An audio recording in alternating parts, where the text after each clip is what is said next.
The people of your planet are well pleased with you, Kal-El. You have served them faithfully, and they are grateful for it. And yet you have returned to reason with me once again. My son, I have tried to anticipate your every question. This was one I'd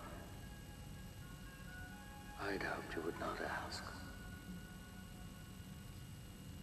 My attachment, the feelings which I have developed for a certain human being have deeply affected me, Father. You cannot serve humanity by investing your time and emotion in one human being at the expense of the rest. The concepts are mutually exclusive. And if I no longer wish to serve humanity, is this how you repay their gratitude? By abandoning the weak, the defenseless, the needy for the sake of your selfish pursuits? Selfish? After all I've done for them? Will there ever come a time when I've served enough? At least they get a chance for happiness. I only ask as much, no more. Yours is a high happiness. The fulfillment of your mission, the inspiration you must have felt. You must have felt that happiness within you. My son, surely you cannot deny that feeling. No, I cannot. Any more than I can deny the other, which is stronger in me, Father. So much stronger.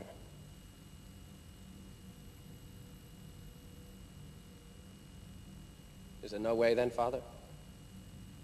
Must I finally be denied the one thing in life which I truly desire?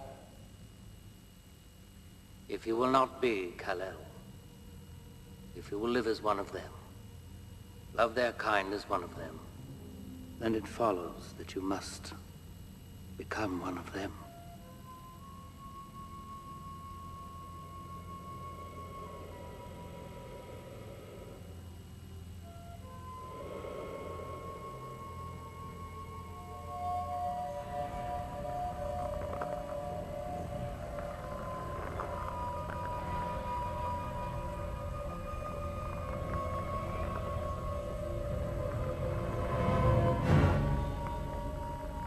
This crystal chamber has in it the harnessed rays of the red sun of Krypton. Once exposed to them, all your great powers on Earth will disappear. Forever. Once this is done, there's no going back. You will feel like an ordinary man. And you can be harmed like an ordinary man. Think, Kal-El. I beg you. Father, I love her.